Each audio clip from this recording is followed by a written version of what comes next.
Bismillahirrahmanirrahim.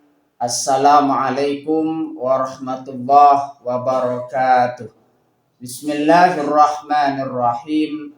Bersyukur kepada Allah dengan mengucapkan Alhamdulillahirabbil alamin. Bersolawat kepada Rasulullah dengan mengucapkan Allahumma sholli ala Sayyidina Muhammad wa ala ali Sayyidina Muhammad. Alhamdulillahirabbil alamin.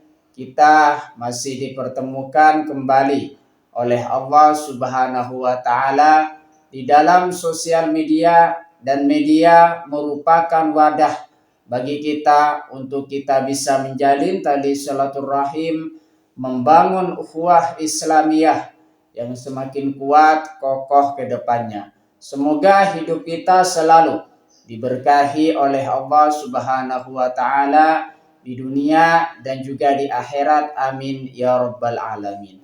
Para sahabat-sahabat saya yang saya hormati, yang saya juga takzimi, pada kesempatan kali ini topik yang akan saya bahas yaitu berkaitan dengan kapan berzikir dilakukan.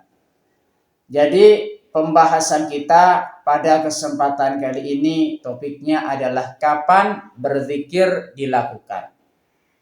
Kapan berzikir dilakukan? Yang pertama di situ setiap saat dan keadaan.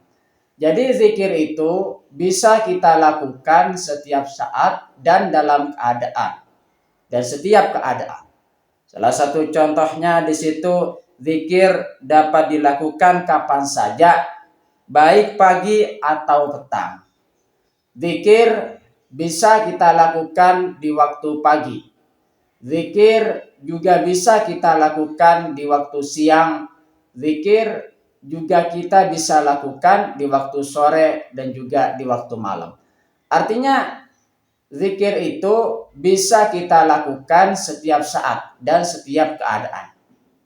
Makanya di situ selagi kita diberikan umur panjang, diberikan kesempatan hidup oleh Allah Subhanahu wa taala, pergunakanlah untuk beribadah kepada Allah Subhanahu wa taala. Salah satu contohnya di situ dengan cara berzikir kepada Allah Subhanahu wa taala, kita mengingat, menyebut dan mengagungkan Allah Subhanahu wa taala di dalam zikir kita. Zikir di waktu malam atau siang dalam keadaan suka atau duka. Jadi zikir itu bisa kita lakukan baik dalam keadaan kita berduka, baik dalam keadaan kita bersuka cita. Jadi itu zikir bisa dilakukan kapan saja. Kapan berzikir dilakukan? Setelah sholat. Yang kedua di situ setelah sholat.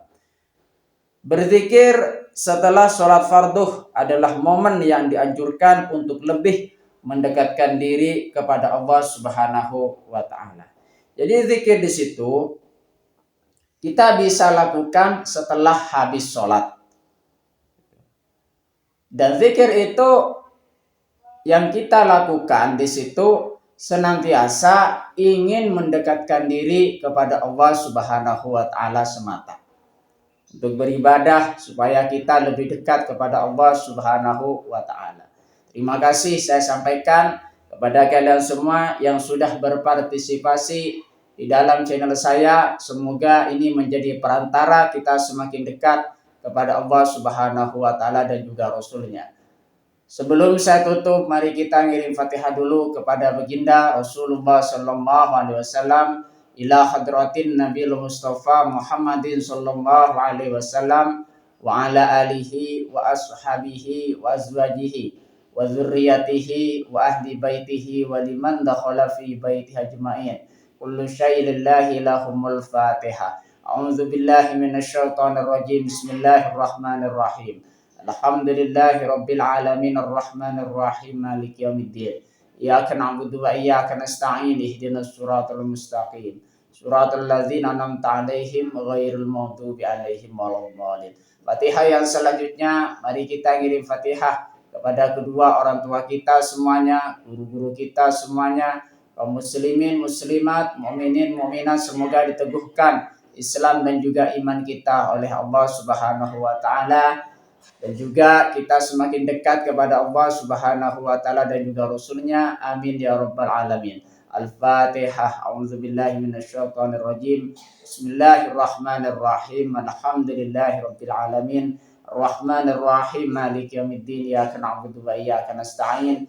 Ihdinas siratal mustaqim. Siratal ladzina an'amta 'alaihim ghairil maghdubi 'alaihim waladdallin. Amin. Terima kasih saya sampaikan kepada kalian semua. Assalamualaikum warahmatullahi wabarakatuh.